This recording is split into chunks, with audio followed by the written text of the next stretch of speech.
Hello, everybody. Thanks for joining in. Uh, I didn't realize I was talking to myself for a little bit, but I hadn't hit the go live button. So now I'm here. And I was just discussing the ins and outs of the Supreme Court leaving a new piece of Kentucky legislation intact.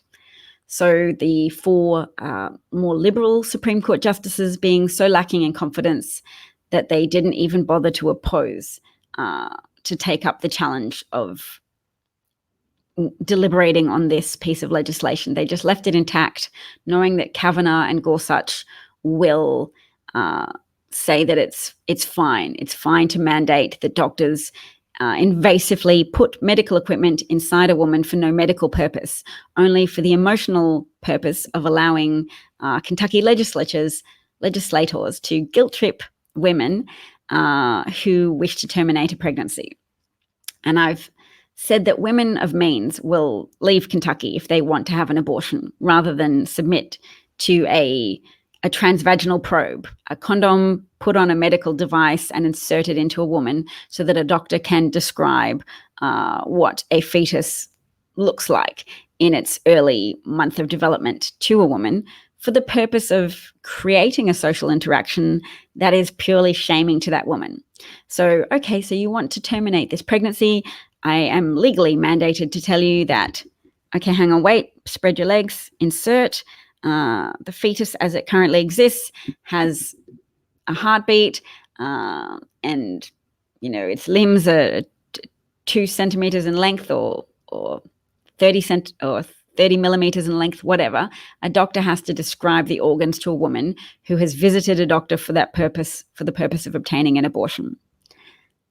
Gosh, thanks, Republicans, and thanks to everybody who tried to damp down our alarm when we pointed out that having a rapist like Kavanaugh on the bench of the Supreme Court was going to put women's rights in jeopardy, was going to jeopardize the bodily autonomy of women. So yes, it will be poor women in Kentucky. Maybe we can set up a fund to help people in Kentucky escape having to submit to mandated transvaginal ultrasounds for non-medical purposes. But at the same time, people won't be able to necessarily take the time away from their lives to do that either. So people of less means won't be able to leave their jobs for long enough to make an out-of-state trip to obtain an abortion where it's not accompanied by legislatively required invasive internal penetration. So what can be done? I hope people are getting their heads around how very necessary it is to protest the government, that the government has devolved into being a minoritarian, authoritarian government because Republicans are purposefully overlooking evidence of rampant cheating, misconduct, and abuse of power. And they're doing that with the intention of entrenching a one-party political system in the US, where regardless of how many supporters Democrats have, President Trump can still manipulate the minds of people in battleground states, in swing states, etc., by bribing other countries to besmirch his political opponents, can replicate the campaign of 2016, where Russia joined in with Republican efforts to criticize Hillary Clinton. We didn't just have Trump criticizing Hillary Clinton. We had Julian Assange, who was essentially a spy for Russia, conspire with Russia to disseminate the products of cyber theft, to spread stolen emails that weren't even that interesting or significant, but were of interest purely because they were stolen. So people hearing the idea that there were these stolen emails, that Hillary Clinton had been hacked. Hillary Clinton didn't actually get hacked. The DNC got hacked. But it's hard for people to keep up with information that they don't have time to follow. So people just get a mishmash of what's said over and over again. And when what's said over and over again is lies, propaganda, and Russian-fueled Russian-fueled misinformation campaigns, then yes, people do get the wrong idea, and you get things like Trump having a 77,000 vote margin of victory in the battleground states, Michigan, Wisconsin, Pennsylvania, that gave Trump his electoral college victory. And for those who don't know, the electoral college system is a remnant of a racist system made to pacify wealthy slave owners in rural states at the time of the writing of the Constitution. So the Electoral College was the promise of a cookie, or rather the promise of a disproportionate weighting in favor of people who had more slaves than voters in their states. So the 3/5 compromise, you can look it up if you haven't heard of it, is the compromise whereby slave owners could count 3 out of every 5 slaves they owned to a population tally that was then used to create the electoral college system, to create this rural weighting, so that 40% of the time in all American federal elections, the popular vote result is overturned by the electoral college result. When the division between rural and state voting tendencies has become so pronounced that the rural vote counts disproportionately more through this weighting system of the electoral college. So all the people that say, well, if you didn't have the electoral college system, then states, coastal regions would have too much influence. It's like, yes, they would have proportionate influence from the number of voters who live in those states. But the electoral college system allows for rural voters to have disproportionate influence over and above the number of voters they have. So that sabotages the gamble of democracy. Democracy is not a system which guarantees you freedom from tyranny. Democracy is a gamble that a majority of people will be able to see through a charlatan candidate for leader who promises the world but delivers only chaos and spectacle, somebody like Trump. So democracy worked in the popular vote sense in 2016. A majority of Americans did see through a charlatan and chose to vote for his political opponent, Hillary Clinton. But the results of the popular vote were overturned in favor of the results of the electoral college system, which is a system weighted towards rural states, which previously had a higher proportion of slaves than non-rural states, and consequently is still benefiting from population tallies that were made at a time when slave owning was part of the functioning of America. America left the UK, left the British Empire because it didn't want to pay taxes anymore to Britain, even though some of those taxes were to do with the costs of defending America against France, which was attacking the US at that point. So Americans have a long history with seeking to reduce taxation, but they still have this good saying of no taxation without representation. And for African Americans, Republicans have been denying them representation, even though they too pay taxes. And the ways in which Republicans have denied African American communities representation is through sabotaging their ability to vote, sabotaging their access to voting machines, sabotaging their ability to appear on an electoral roll if they've ever had a felony conviction, when the justice system does disproportionately target African Americans, and racism is a driving factor in the pursuit of indicting African Americans for, say, drug consumption or minor drug crimes, when white people who take drugs are not targeted in the same way. And you can see that play out in terms of the consumption of drugs by celebrities. Both black and white celebrities can openly consume drugs without being pursued or prosecuted for this. But for those African Americans who are not extremely wealthy or high profile, they are much more likely than a white person who's not a celebrity to be pursued, to be indicted, to be prosecuted, and to be jailed for minor drug offenses. And Americans put up with this, and Australians have put up with this too as well. The racist underpinnings of our judiciary system, which seeks to protect property, but is still doing so within a contextual narrative of, look, we oppressed Black people before, so we have to continue to oppress Black people. Otherwise, they might rise up and defeat us out of vengeance for the colonialist takeover of their lands and the colonialist infliction of death and destruction upon their people. So white people, including myself, have gone along with that, have been too passive and too ignorant about the judicial biases against people of color. And we probably didn't want to say we don't believe that crime exists. I mean, I believe that crime exists and that property theft exists. I just now know that there is a disproportionate targeting of people of color, that people's unconscious biases make themselves manifest in how they treat people of color and in the prosecutorial decisions that get made and the cases that get persevered with. I know it now from the confidence which people dump scorn and derision on people, on women, but of women in color and people of color generally. It's complicated to explain, which is why racists in power can exploit the working class and make them believe that any efforts to reduce racism are somehow disadvantaging working white people, because it's a difficult concept to explain, and you often have to be a bit marinated in it, say through a university education. It doesn't make you more worthy or more intelligent.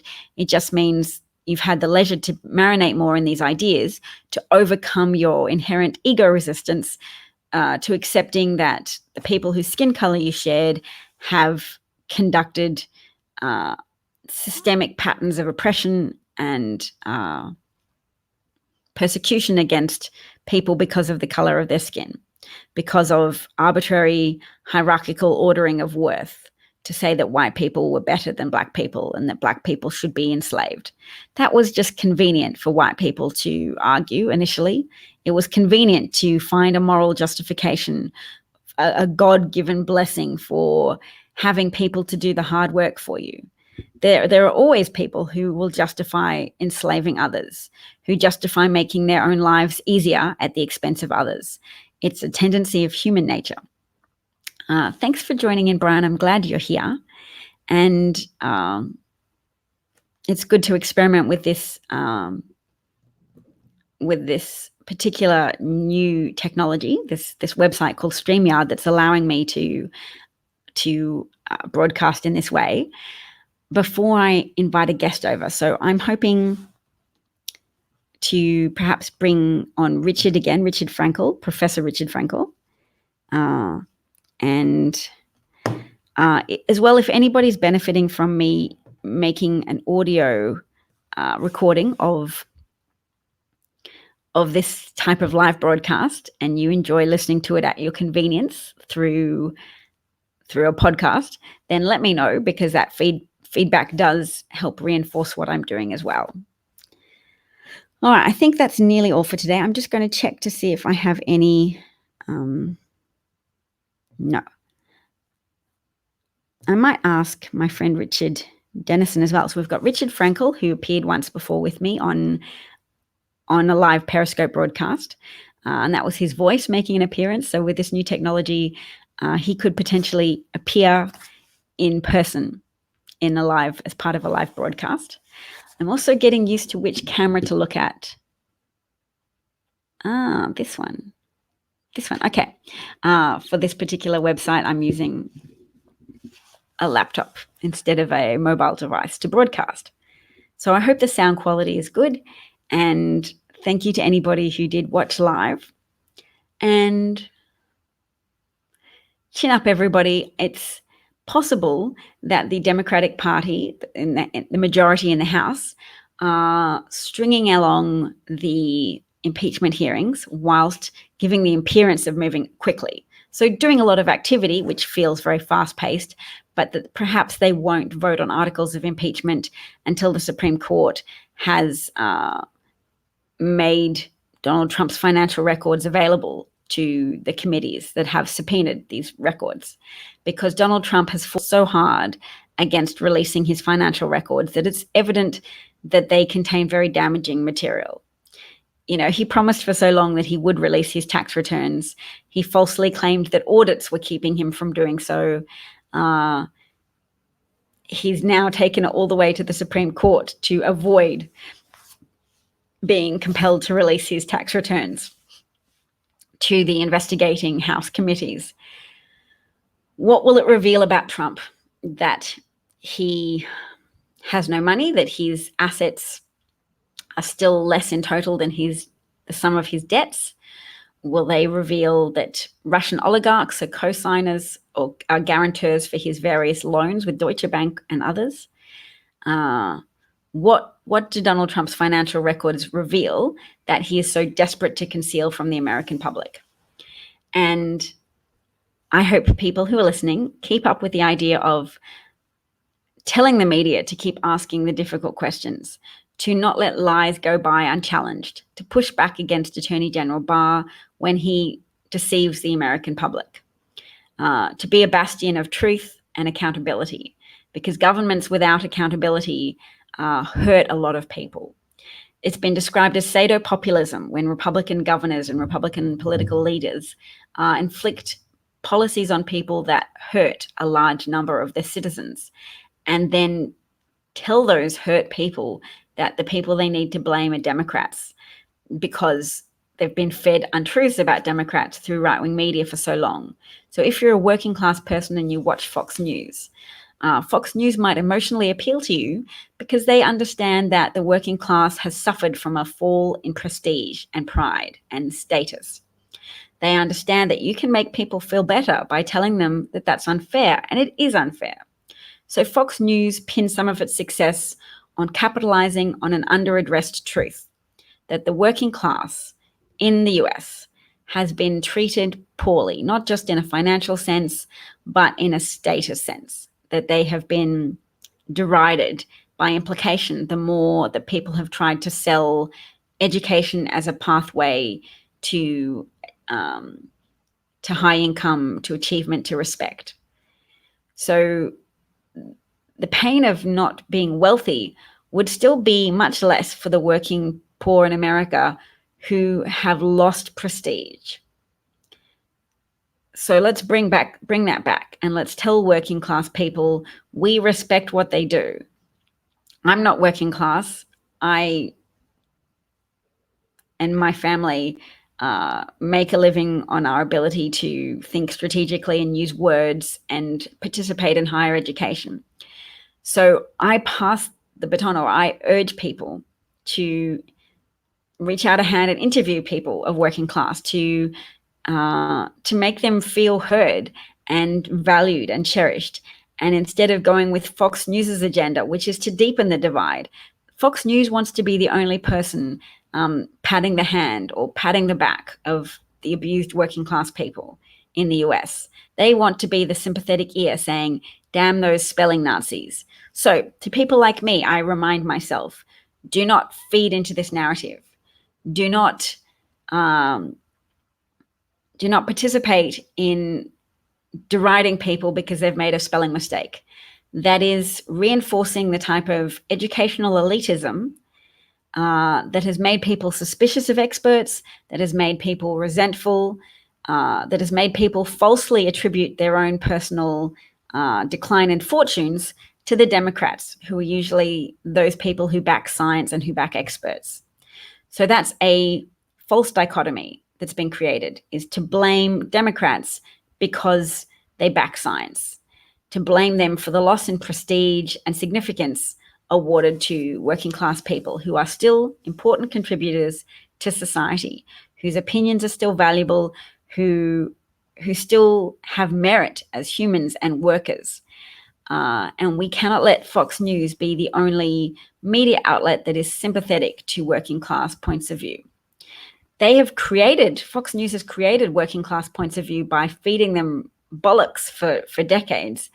So it's hard to support working class people when most of their opinions now often derive from Fox News misinformation campaigns. But we have to find a way to express our admiration for what working class people actually get done. And Kellyanne Conway was very obvious with this the other day. As the constitutional professors were testifying, Kellyanne Conway went online and said that those professors were looking down their noses at you if you're a manicurist or a lawn manicurist. And that should make it more clear to us what she is doing, what the Fox News Trump symbiotic relationship is doing. They are capitalizing on the hurt feelings of working people in the US whose labor has been implicitly depreciated in value by the system of America that has sought to reward people for educational achievement. The downside of that has been the implicit undervaluing and stripping prestige from people who work with their hands, people who perform more basic service industry jobs as well as factory jobs, farming jobs, etc. We have to show our appreciation for those people. We have to find people in those classes in the world who are at least not brainwashed by Fox, so that we can show we support that type of person. We just don't support the propaganda campaigns that Fox blasts 24 hours a day to working class people. And they can do that and get away with it because they have shown more sympathy to working class people. And we have not. We have said, yep, spell properly. We have made the mistake of laughing at the president's purposeful misspellings. Some of it's for real, but some of it's on purpose because he knows it feeds into his narrative of sympathy with working class people.